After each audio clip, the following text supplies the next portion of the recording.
Have you ever had anything happen in your life that causes you to close yourself off to the world, to others?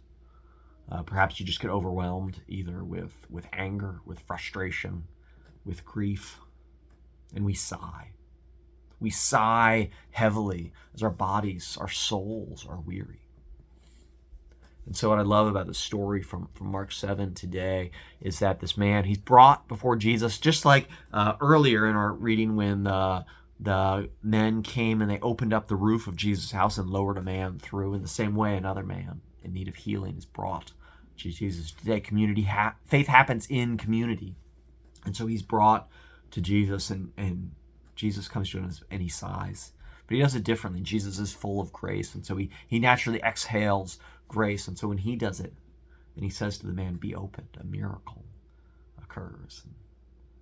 And the challenge to us today is, how do we let Jesus come to us and say to us, be opened, to open our ears and our eyes to the needs of the world around us, that we may hear the voice of God, the Holy Spirit calling us in our lives, to open our mouths so that when we speak, words of grace come out. If we're dealing with frustration or anger or hurt or pain, then often we can be short with others. We speak hard words to others. And so Jesus says to our mouths, be opened, that grace may come out. And he says the same thing to our hearts, that our hearts may be opened up to the community around us. And today on Palm Sunday is the ultimate example of, you would think Jesus, knowing what was going to happen in Jerusalem just a week later, that he wouldn't be opened up to riding into town, but he does.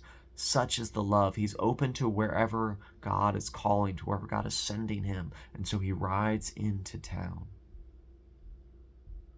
He's open, he's vulnerable, because he loves the community. And so he says to the same thing to our hearts, to be opened up to the community around us, that we may be filled with the love and grace of God.